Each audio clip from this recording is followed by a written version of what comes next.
ಒಂದ್ ಕಡೆ RSS ban ಮಾಡಬೇಕು ಅನ್ನುವಂತ ವಿಚಾರಕ್ಕೆ ಸಂಬಂಧಪಟ್ಟಂತೆ ಯಾವಾಗ ಪತ್ರ ಬರೀತಾರೆ ಪ್ರಿಯಾಂಕ್ ಖರ್ಗೆ ಅವರಿಗೆ ಅನೇಕ ಬೆದರಿಕೆ ಕರೆಗಳು ಬರೋದಕ್ಕೆ ಶುರುವಾಗಿತ್ತು. ಇದೇ ಕೇಸ್ಗೆ ಸಂಬಂಧಪಟ್ಟಂತೆ ಬೆಂಗಳೂರು ಕಲಬುರಗಿ ಪೊಲೀಸರು ಜಂಟಿ ಕಾರ್ಯಾಚರಣೆಯನ್ನ ನಡೆಸಿದ್ದಾರೆ. ಸಚಿವ ಪ್ರಿಯಾಂಕ್ ಖರ್ಗೆಗೆ ಬೆದರಿಕೆ ಕರೆ ಪ್ರಕರಣಕ್ಕೆ ಸಂಬಂಧಪಟ್ಟಂತೆ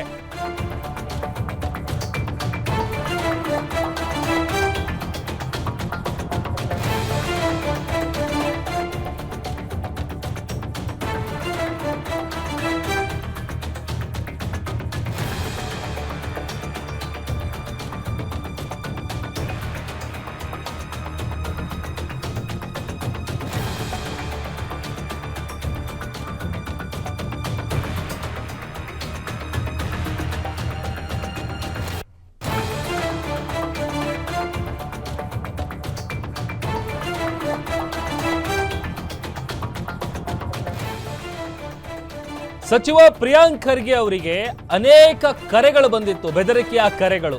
ಈ ಪ್ರಕರಣಕ್ಕೆ ಸಂಬಂಧಪಟ್ಟಂತೆ ಬೆಂಗಳೂರು ಕಲಬುರಗಿ ಪೊಲೀಸರು ಜಂಟಿ ಕಾರ್ಯಾಚರಣೆಯನ್ನ ನಡೆಸಿದ್ದಾರೆ. ಕರೆ ಮಾಡಿ ಬೆದರಿಕೆ ಹಾಕಿದ ಓರ್ವನನ್ನ ಖಾಕಿ ವಶಕ್ಕೆ ಪಡೆದಿದೆ. ಸೋಲಾಪುರ ಮೂಲದ ದಿನೇಶ್ ನರೋಣಿ ಅರೆಸ್ಟ್ ಆಗಿದ್ದಾನೆ. ಮಹಾರಾಷ್ಟ್ರದ ಲಾತೂರ್ನಲ್ಲಿ ಆರೋಪಿಯನ್ನ ಬಂಧಿಸಲಾಗಿದೆ. ಫೋನ್ ಮಾಡಿ ಲಾತೂರ್ಗೆ ದಿನೇಶ್ ಎಸ್ಕೇಪ್ ಆಗಿದ್ದ. ಇವತ್ತು ಬೆಂಗಳೂರಿಗೆ ಕರ್ಕೊಂಡು ಬಂದು ವಿಚಾರಣೆಯನ್ನ ಮಾಡುವಂತ ಕೆಲಸ ಆಗುತ್ತೆ. ಫೋಟೋದಲ್ಲಿ ಮಾರ್ಕ್ ಮಾಡಿ ತೋರಿಸ್ತಾ ಇದೀವಲ್ಲ, ಇದೇ ವ್ಯಕ್ತಿ. ಈತ ಕರೆ ಮಾಡಿ ಅವಾಚ್ಯ ಶಬ್ದಗಳಿಂದ ಬೈದಿದ್ದ. RSS ಬ್ಯಾನ್ ವಿಚಾರಕ್ಕೆ ಸಂಬಂಧಪಟ್ಟಂತೆ ಪತ್ರ ಬರೆದಿದ್ದೀರಾ ಹಾಗೆ ಹೀಗೆ ಅಂತೇಳಿ ಕೇವಲ ಒಂದು ಸ್ಯಾಂಪಲ್ ವಿಡಿಯೋನ ಪ್ರಿಯಾಂಕ್ ಖರ್ಗೆ ಅವರು ರಿಲೀಸ್ ಮಾಡಿದ್ರು. ಅದರಲ್ಲಿ ಆ ನಂಬರನ್ನು ಬ್ಲರ್ ಮಾಡಲಾಗಿತ್ತು. ಆಮೇಲೆ ಆತ ಹಿಂದಿಯಲ್ಲಿ ಬಹಳ ಕೆಟ್ಟ ಕೆಟ್ಟ ಪದಗಳನ್ನು ಯೂಸ್ ಮಾಡಿ ಅವಾಚ್ಯ ಶಬ್ದಗಳಿಂದ ನಿಂದಿಸಿದ್ದ. ಪ್ರಿಯಾಂಕ್ ಖರ್ಗೆ ಅವರ ಹುಟ್ಟು, ಅವರ ಕುಟುಂಬ, ರಾಜಕಾರಣ ಎಲ್ಲ ವಿಚಾರಕ್ಕೆ ಸಂಬಂಧಪಟ್ಟಂತೆ ಆತ ಅವಾಚ್ಯ ಶಬ್ದಗಳಿಂದ ನಿಂದಿಸಿದ್ದ. ಹೀಗಾಗಿ ಬೆದರಿಕೆ ಹಾಕಿದ್ದಂತಹ ಓರ್ವನನ್ನ ಈಗ ಅರೆಸ್ಟ್ ಮಾಡಲಾಗಿದೆ. ಬೆಂಗಳೂರು ಕಲಬುರಗಿ ಪೊಲೀಸರು ಜಂಟಿ ಕಾರ್ಯಾಚರಣೆಯನ್ನ ಮಾಡಿ ಬೆದರಿಕೆ ಹಾಕಿದಂತಹ ದಿನೇಶ್ ನರೋಣಿ ಆ ವ್ಯಕ್ತಿಯನ್ನ ಅರೆಸ್ಟ್ ಮಾಡಲಾಗಿದೆ. ಈತ ಫೋನ್ ಮಾಡಿ ತನಗಿಷ್ಟ ಬಂದಂತೆ ನಾಲ್ಗೆ ಹರಿಬಿಟ್ಟು ಮಾತಾಡಿದ್ದ. ಅದಾದ್ಮೇಲೆ ಅಲ್ಲಿಂದ ಮಹಾರಾಷ್ಟ್ರಕ್ಕೆ ಎಸ್ಕೇಪ್ ಆಗಿದ್ದ. ಅಲ್ಲಿನ ಲಾತೂರ್ನಲ್ಲಿ ಆತನನ್ನ ಬಂಧಿಸಿ ಬೆಂಗಳೂರಿಗೆ ಕರ್ಕೊಂಡು ಬಂದು ವಿಚಾರಣೆಯನ್ನ ನಡೆಸುವಂತ ಕೆಲಸ ಆಗತ್ತೆ.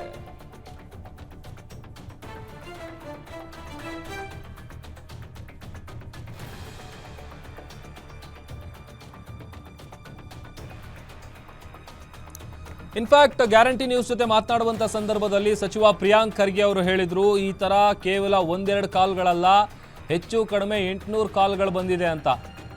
ನಂಬೋದಕ್ಕೆ ಕಷ್ಟ ಆದರೂ ಕೂಡ ಅವ್ರ ಫೋನ್ ಸ್ವಿಚ್ ಆಫ್ ಮಾಡೋ ಲೆವೆಲ್ವರೆಗೂ ನಿರಂತರವಾಗಿ ಅವರಿಗೆ ಈ ತರದ ಬೆದರಿಕೆ ಕರೆಗಳು ಬರ್ತಾ ಇತ್ತಂತೆ. ಅದರಲ್ಲಿ ಒಂದು ಫೋನ್ ಕಾಲ್ನ ಡೀಟೇಲ್ಸ್ನ ಅವರು ರೆಕಾರ್ಡ್ ಮಾಡಿಕೊಂಡು ಸೋಷಿಯಲ್ ಮೀಡಿಯಾದಲ್ಲಿ ಹರಿಬಿಟ್ಟಿದ್ರು. ಆ ಒಂದು ಪೋಸ್ಟನ್ನು ಹಾಕಿದ್ರು. RSS ನಲ್ಲಿ ನಿಮ್ಗೆ ಇದನ್ನೇ ನಾ ಹೇಳ್ಕೊಡೋದು, ಇದನ್ನೇ ಕಲಿಸ್ಕೊಡ್ತಾರಾ, ಇದೇನಾ ನಿಮ್ಮ ಸಂಸ್ಕೃತಿ ಅಂತೆಲ್ಲ ಪ್ರಶ್ನೆ ಮಾಡಿದ್ರು. ಆದರೆ ಇದ್ಯಾವುದಕ್ಕೂ ಕಿವಿಗೊಡದ ಆ ವ್ಯಕ್ತಿ ಅವಾಚ್ಯ ಶಬ್ದಗಳನ್ನು ಬಳಸ್ಕೊಂಡು ಕೆಟ್ಟ ಕೆಟ್ಟದಾಗಿ ಬೈತಾ ಇದ್ದ. ರಾಹುಲ್ ಗಾಂಧಿ ಅವ್ರ ಬಗ್ಗೆ, ಮಲ್ಲಿಕಾರ್ಜುನ್ ಖರ್ಗೆ ಅವ್ರ ಬಗ್ಗೆ, ಪ್ರಿಯಾಂಕ್ ಖರ್ಗೆ ಅವ್ರ ಬಗ್ಗೆ, ನೀನು ಹುಟ್ಟಿ ಇನ್ನು 50 ವರ್ಷ ಆಗಿದೆ, ಬೇರೆ ಬೇರೆ ರೀತಿಯಾದಂಥ ಪದಗಳನ್ನೆಲ್ಲ ಬಳಸ್ಕೊಂಡು ಆತ ನಿಂದಿಸ್ತಾ ಇದ್ದ. ಮತ್ತೊಂದು ಕಡೆ ಈ ವಿಚಾರವನ್ನು ಕೂಡ ಪೊಲೀಸರು ಗಂಭೀರವಾಗಿ ಪರಿಗಣಿಸಿದ್ದಾರೆ. ಆ ನಂಬರ್ಗಳು ಎಲ್ಲಿಂದ ಫೋನ್ ಕಾಲ್ ಬಂದಿತ್ತು, ಆ ಫೋನ್ ಕಾಲ್ ಮಾಡಿದ ಯಾರು, ಅದರ ಜಾಡನ್ನು ಹುಡುಕೋದಕ್ಕೆ ಶುರು ಮಾಡಿದ್ದಾರೆ. ಈಗ ಸದ್ಯ ಬೆಂಗಳೂರು ಕಲಬುರಗಿ ಪೊಲೀಸರ ಜಂಟಿ ಕಾರ್ಯಾಚರಣೆಯಲ್ಲಿ ಓರ್ವ ವ್ಯಕ್ತಿ ದಿನೇಶ್ ನರೋಣಿ ಆತನ ಹೆಸರು, ಆತನನ್ನ ಪೊಲೀಸರು ಮಹಾರಾಷ್ಟ್ರದಲ್ಲಿ ಬಂಧಿಸಿದ್ದಾರೆ. ಈತ ಕರೆ ಮಾಡಿ ಬೆದರಿಕೆ ಹಾಕಿ ಮಹಾರಾಷ್ಟ್ರಕ್ಕೆ ಹೋಗಿದ್ದ. ಅಲ್ಲಿನ ಲಾತೂರ್ನಲ್ಲಿ ಆತನನ್ನ ವಶಕ್ಕೆ ಪಡೆಯುವಂತ ಕೆಲಸವನ್ನ ಪೊಲೀಸರು ಮಾಡಿದ್ದಾರೆ.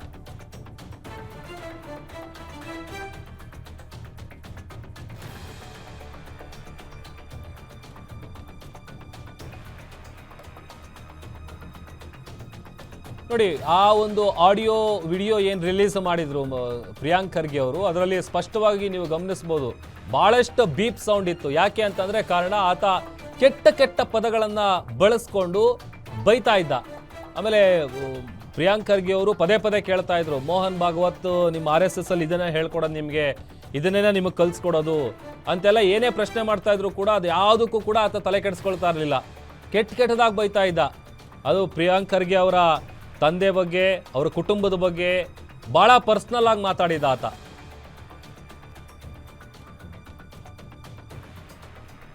ಈ ಬಗ್ಗೆ ಮತ್ತಷ್ಟು ಡೀಟೇಲ್ಸ್ ಅನ್ನ ಕೊಡ್ತಾರೆ ನಮ್ಮ ಪ್ರತಿನಿಧಿ ಶ್ರೀಕಾಂತ್, ದೂರವಾಣಿ ಸಂಪರ್ಕದಲ್ಲಿ ಜಾಯ್ನ್ ಆಗಿದ್ದಾರೆ. ಶ್ರೀಕಾಂತ್, ಹೆಚ್ಚು ಕಡಿಮೆ ಬಹಳಷ್ಟು ಬೆದರಿಕೆ ಕರೆಗಳು ಬಂದಿತ್ತು ಪ್ರಿಯಾಂಕ್ ಖರ್ಗೆ ಅವರಿಗೆ RSS ಬ್ಯಾನ್ ವಿಚಾರಕ್ಕೆ ಸಂಬಂಧಪಟ್ಟಂತೆ. ಈಗ ಜಂಟಿ ಕಾರ್ಯಾಚರಣೆಯಲ್ಲಿ ಆರೋಪಿಯನ್ನ ಬಂಧನ ಮಾಡಲಾಗಿದೆ. ಏನೆಲ್ಲ ಮಾಹಿತಿ ಸಿಗ್ತಾ ಇದೆ? ಆ ದಿನೇಶ್ ನರೋಣಿ ಆತನ ಹಿನ್ನೆಲೆ ಏನು? ಎಸ್ ಪ್ರಭುದೇವ್, ಏನು ಅಂದ್ರೆ ಸಚಿವ ಪ್ರಿಯಾಂಕ್ ಖರ್ಗೆ ಅವರು ನನಗೆ ಜೀವ ಬೆದರಿಕೆ ಕರೆಗಳು ಬರ್ತವೆ ಎಂದು ನಿನ್ನೆ ಅಷ್ಟೇ ವಿಡಿಯೋವೊಂದನ್ನ ರಿಲೀಸ್ ಮಾಡಿದ್ರು. ಈ ಕುರಿತು ಸದಾಶಿವನಗರದ ಪೊಲೀಸ್ ಠಾಣೆಯಲ್ಲೂ ಕೂಡ ಪ್ರಕರಣ ದಾಖಲಾಗಿತ್ತು. ಇದೀಗ ಕಲಬುರಗಿ ಹಾಗೂ ಬೆಂಗಳೂರು ಪೊಲೀಸರು ಜಂಟಿ ಕಾರ್ಯಾಚರಣೆ ನಡೆಸುವ ಮೂಲಕ ಮಹಾರಾಷ್ಟ್ರ ಮೂಲದ ಆರೋಪಿ ದಿನೇಶ್ ನರೋಣಿ ಅನ್ನುಪಾತನನ್ನ ಬಂಧಿಸಿ ಇದೀಗ ಬೆಂಗಳೂರಿಗೆ ಕರೆತರುತ್ತಿರುವಂತದ್ದು. ಏನು ಈತ ಮಹಾರಾಷ್ಟ್ರ ಮೂಲದ ದಿನೇಶ್ ಇದ್ದಾನೆ, ಈತ ಬಿಸ್ನೆಸ್ ಮ್ಯಾನ್ ಆಗಿದ್ದಾನೆ ಅನ್ನುವಂಥದ್ದು ಮೇಲ್ನೋಟ ತಿಳಿದು ಬಂದಿರುವಂತದ್ದು. ಇನ್ನು ಈತ ಫೋನ್ ಕರೆ ಮಾಡಿ ನಂತರ ತಲೆಮರೆಸಿಕೊಂಡು ಲಾತೂರ್ನಲ್ಲಿ ಇದ್ದನು. ಈಗ ಈತನನ್ನ ಬಂಧಿಸಿ ಇದೀಗ ಬೆಂಗಳೂರು ಹಾಗೂ ಕಲಬುರಗಿ ಪೊಲೀಸರು ಬೆಂಗಳೂರಿಗೆ ಸಂಜೆ ಹೊತ್ತಿಗೆ ಸದಾಶಿವನಗರ ಪೊಲೀಸ್ ಠಾಣೆಗೆ ಕರೆದುಕೊಂಡು ಬರುವಂತ ಸಾಧ್ಯತೆಗಳಿವೆ Prabhudev. Okay, thank you Srikanth ನಿಮ್ಮೆಲ್ಲ ಡೀಟೇಲ್ಸ್ಗಾಗಿ.